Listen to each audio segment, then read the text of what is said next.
오늘은 여호수아 5장 1절부터 9절까지 말씀을 보겠습니다. 구약 성경 325페이지를 찾아주시기 바랍니다. 구약 성경 325페이지 여호수아 5장 1절에서 9절까지 말씀이 되겠습니다. 찾으시면서 그냥 들으십시오. 하나님께서 하나님의 인도하심 가운데 은혜로 요단강을 건너게 하셨습니다. 요단강을 건너면서 그 요단강 안에 있는 제사장들이 발을 딛고 있는 그 가운데에서 돌 12를 취하게 하시고 또한 길갈에 쌓게 하심으로 이스라엘 자손들이 이 돌이 무엇인가에 대하여 물을 때 하나님의 은혜로 요단강을 건너게 된 것을 교육시키다라고 알려주셨습니다. 그러나 하나님께서 요단강을 멈추시게 한 이유와 목적에 대해서 5장 말미에 이렇게 기록합니다. 모든 민족으로 하여금 하나님의 전지전능하심을 알게 하실 뿐만 아니라 이스라엘 백성들이 하나님을 경외하는 믿음을 가지게 하시기 위하여 그러한 기적과 능력을 행하셨다라고 밝히 말씀하고 있습니다. 오늘은 1절부터 9절까지 살펴볼 텐데 먼저 1절을 다 같이 읽읍시다. 1절 크게 읽습니다. 시작. 요단 서쪽의 아모리 사람의 모든 왕들과 해변의 가나안 사람의 모든 왕들이 여호와께서 요단물을 이스라엘 자손들 앞에서 말리시고 우리를 건너게 하셨음을 듣고 마음이 녹았고 이스라엘 자손들 때문에 정신을 잃었더라. 요단 서쪽 설명하는 거 다 쉽게 얘기하면 가나안 땅입니다. 그러니까 요단강을 중심으로 하여 서쪽에 있는 요단강 서쪽에 있는 가나안 땅에 거주하는 모든 족속들이 하나님께서 요단강을 가르게 하셨다, 멈추게 하셨다는 소식을 듣고 다 두려워 떨었다라는 것입니다. 마음이 녹았고 정신을 잃었다라는 것입니다. 그런데 여러분 한번 생각해 보세요. 우리가 그 민수기에 보면 그 가네스 바네아에서 12정탐꾼을 보내지 않습니까? 그때 10정탐꾼이 그 땅을 40일 동안 탐지하고 돌아와서 보고할 때 뭐라고 보고하냐면 우리가 본 아낙 자손은 거대한 자손이다.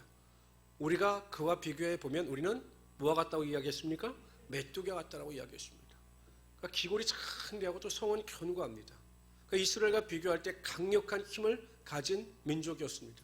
그런데 그들이 메뚜기와 같이 약해 보이는 이스라엘 민족을 두려워하고 떠는 것입니다. 정신이 잃을 정도로, 정신줄을 놓을 정도로 두려워 떨었다는 것입니다. 엄밀히 이야기하면 이스라엘 자체를 두고 두려워하는 것이 아니라 이스라엘 민족과 함께 하시는 하나님으로 인하여 두려워 떤 것입니다. 이스라엘 민족 자체가 강력한 힘을 가져서가 아니라 이스라엘 민족 배후에 계신 하나님, 기적과 능력을 베푸시는 하나님으로 인하여 그들이 두려워 떤 것입니다.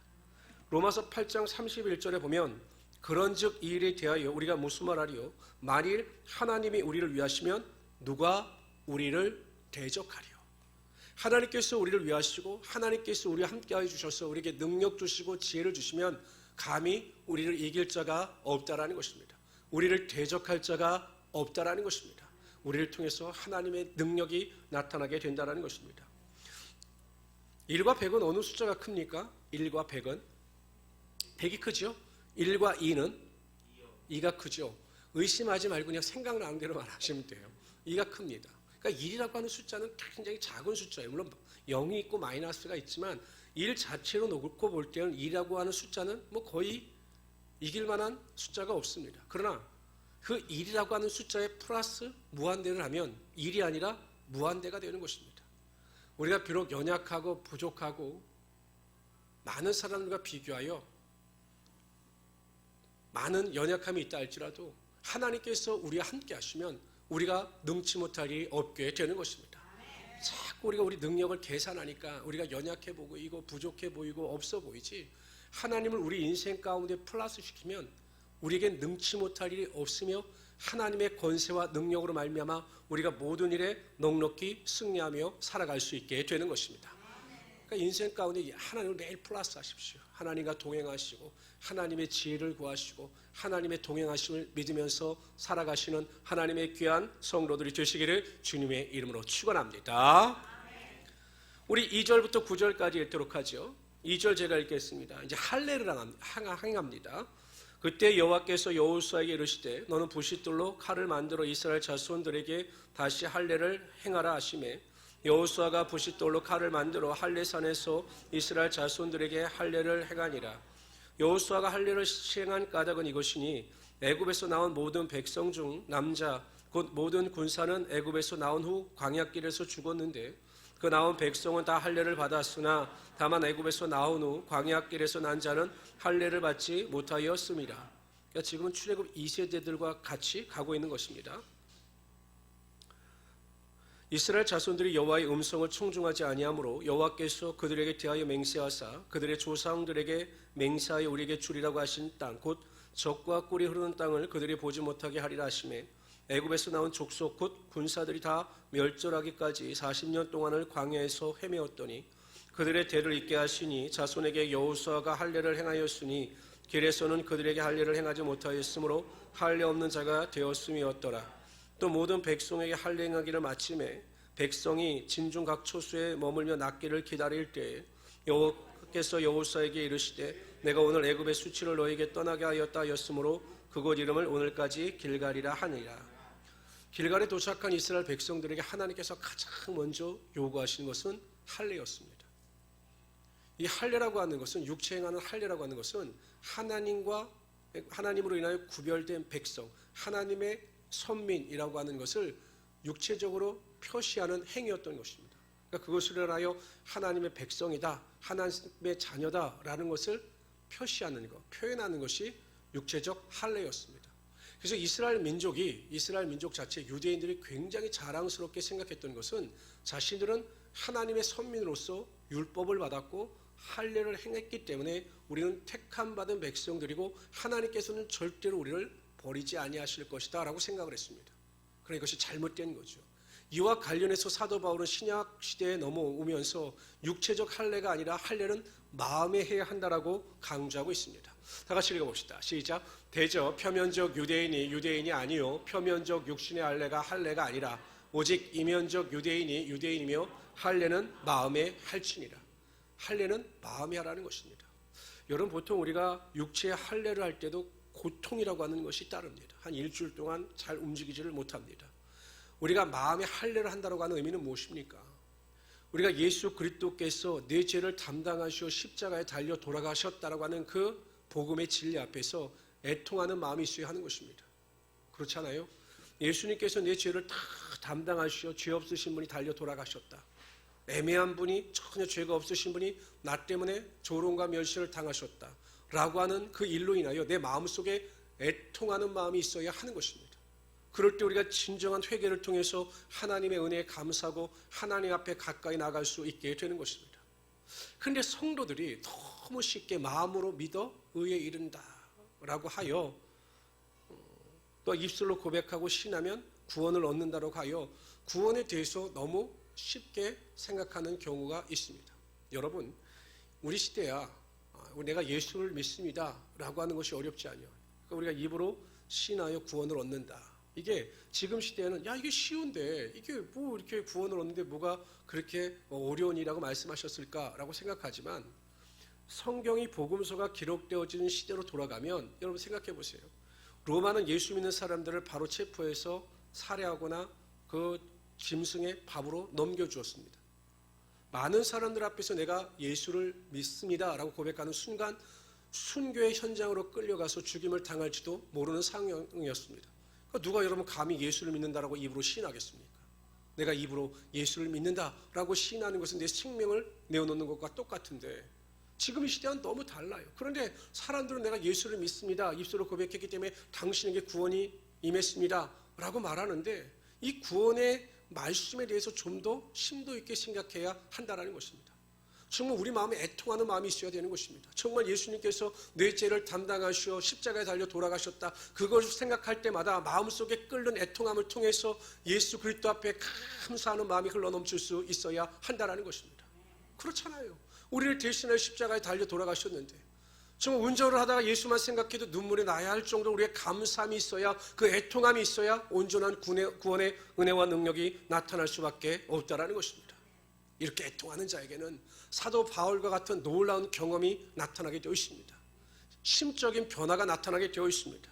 사도 바울은 이렇게 이야기합니다. 갈라디아서 2장 20절에 보면 내가 그리스도와 함께 십자가에 못 박혔나니 그런즉 이제는 내가 산 것이 아니요 오직 내 안에 그리스도께서 사신 것이다. 이제 내가 육체 가운데 사는 것은 나를 사랑하사 자기 몸을 버리신 하나님의 아들을 믿는 믿음 안에서 살아가는 것이다. 애통하는 마음으로 온전한 구원을 얻은 성도들의 삶에는 이제 더 이상 내가 존재하지 않습니다. 오직 내 안에 그리스도께서 사는 것입니다. 그렇기 때문에 여러분 당연하게 우리 마음속에 있는 그리스도의 마음을 쫓아 살아가지 않겠습니까? 제가 아무리 여러분 설교 가운데 예수 그리스도의 마음을 닮아가야 합니다 강조하지 않아도 온전한 구원의 은혜와 능력을 경험한 사람, 세상의 모든 것을 배설과 같이 여기며 구원의 축복을 받은 성도들은 예수 그리스도가 내 안에 계심으로 말미암아 예수 그리스도의 마음을 가지고 살아가게 되는 것입니다. 예수 그리스도의 마음이 어떤 마음입니까?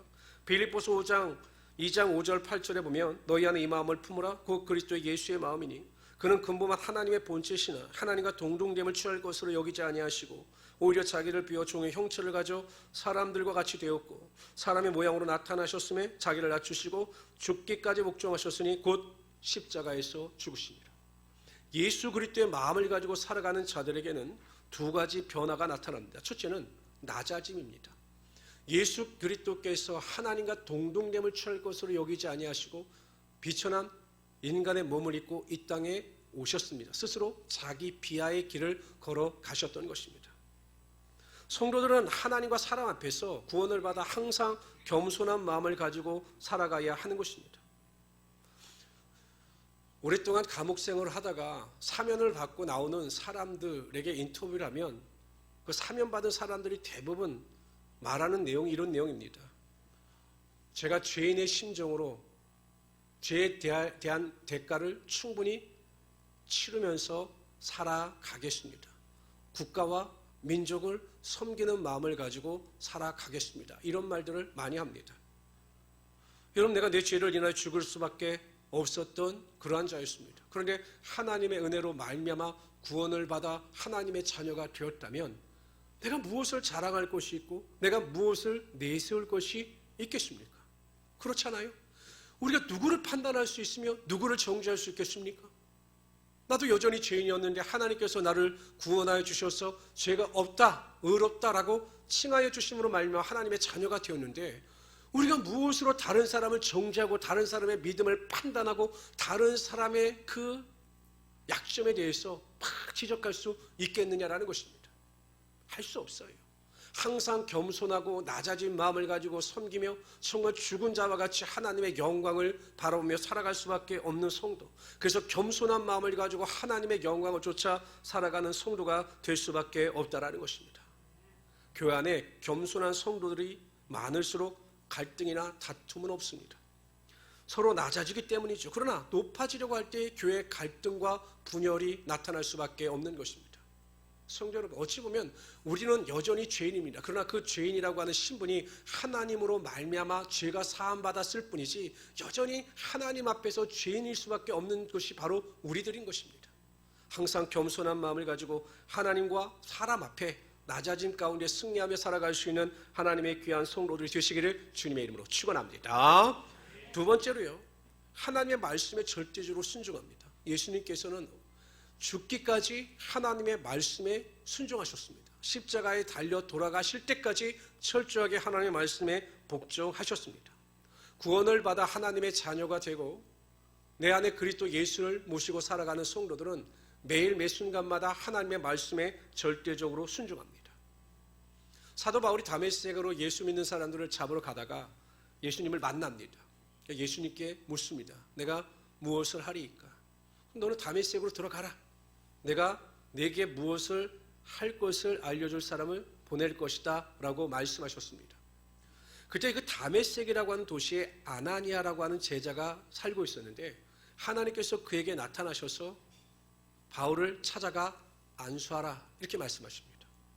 그런데 아나니아가 생각하기에는 사울이라고 하는 사람은 유대인의 앞잡이로서 예수 믿는 사람을 잡아 핍박하고 지금도 다메섹에 예수 믿는 사람을 결박하려고 왔는데 하나님의 말씀이 이해가 되지 않는 거죠. 왜냐하면 본인도 들어갔다가는 체포되어 예루살렘으로 압송될 수 있으니까 도저히 이해가 되지 않는 것입니다. 그래서 그러한 이야기를 하나님께 자세히 설명을 드렸습니다. 근데 하나님은 단호히 말씀하셔요.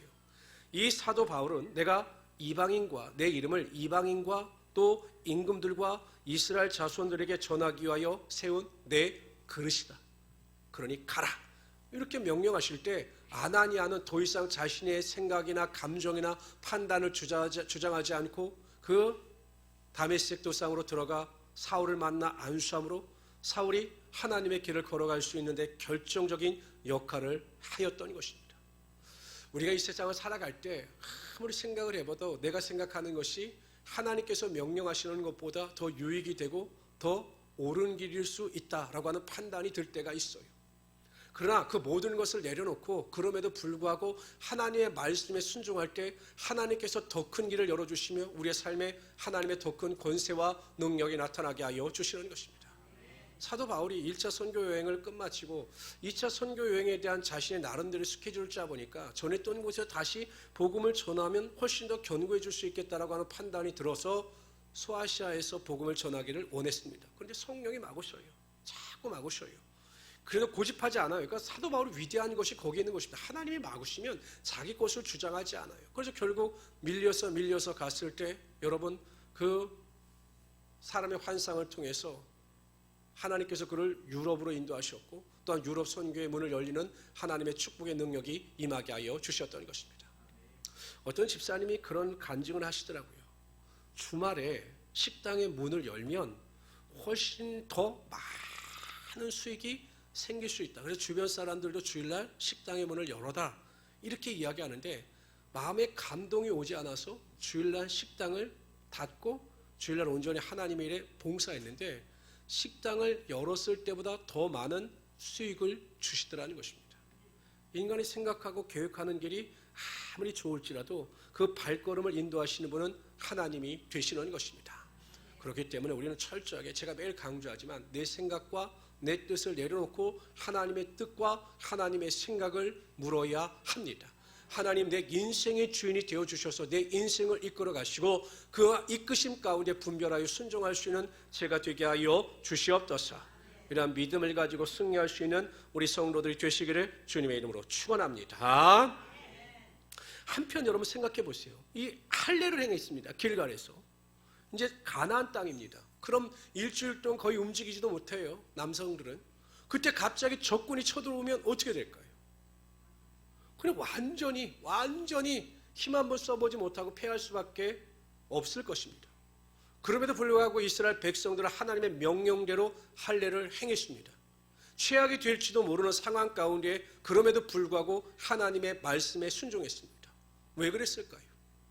하나님을 신뢰했기 때문입니다. 보이는 환경보다 하나님을 더 신뢰했고 하나님의 말씀에 순종할 때 하나님께서 자신들을 이끌어 가심을 믿었기 때문입니다. 보통 우리가 아이들이 이렇게 크면 이렇게 안아서 이거 위험하다고 그러는데 막 저도 어렸을 때 우리 아들이 막 이렇게 안아서 확 올리면 막 까르르 올려서 좋다고 올려줬어요. 근데 한번 그런 생각이 들더라고요. 이걸 딱 놓으면 어떻게 될까 이 생각이 들더라고요. 아이들 입장에서 이거 굉장히 무서운 일이에요, 여러분. 근데 아이들은 무서워하지 않아요. 막 높이 뛰어서 막 던져도 아이들은 너무 좋아합니다. 누가 던지기 때문에? 아버지가 던지기 때문에 그렇죠. 그러니까 사람들이 보기엔 유아한 일이지만 아이가 아버지를 신뢰하면 그게 놀이가 되는 것입니다. 인생 그렇게 만만치 않습니다. 인생 어렵습니다. 즐거운 일보다 고난과 환난과 핍박이 많습니다. 그러나 우리가 하나님을 더욱더 신뢰하고 하나님의 인도하심 가운데 순종할 때 우리의 인생은 고난이 아니라 오히려 놀이처럼 즐거울 수 있게 된다는 것입니다. 환난 가운데도 소망을 가질 수 있는 것이고 문제 앞에서도 우리가 낙심하지 아니하며 하나님의 능력을 기대할 수 있게 된다는 것입니다. 성도 여러분, 하나님을 신뢰하시길 바랍니다. 하나님의 약속을 붙잡고 살아가시길 바랍니다. 하나님께서는 우리에게 이렇게 약속하셨습니다. 야곱아 너를 창조하신 여호와께서 이제 말씀하시느니라. 이스라엘아 너를 조성하신 자가 이제 말씀하시느니라. 너는 두려워 말라. 내가 너를 구속하였고 내가 너를 지명하여 불러나니 너는 내 것이라. 내가 물 가운데로 지날 때 내가 함께할 것이라. 강을 건널 때 물이 너를 침몰지 못할 것이며 내가 불 가운데로 행할 때 타지도 아니할 것이요 불꽃이 너를 사르지도 못하리니 대저 나는 여호와 네 하나님이요 이스라엘의 거룩한 자요 내 구원자임이라. 하나님은 지금도 여전히 우리와 함께 하시며 우리가 어떠한 길을 걸어가든지 간에 우리와 동행하심으로 가장 좋은 길로 반드시 인도하여 주실 것입니다. 우리가 문제를 만나고 어려움을 만나고 환난을 만날지라도 하나님은 그 가운데 반드시 길을 내시고 우리의 삶의 기쁨과 소망으로 함께하여 주실 것입니다. 그렇게 하나님을 신뢰하는 마음을 가지고 오늘도 우리가 믿음으로 기도하고 하나님 앞에 간절히 간구함으로 하나님의 기적과 능력을 맛볼 수 있는 귀한 성도들이 되시기를 주님의 이름으로 축원합니다.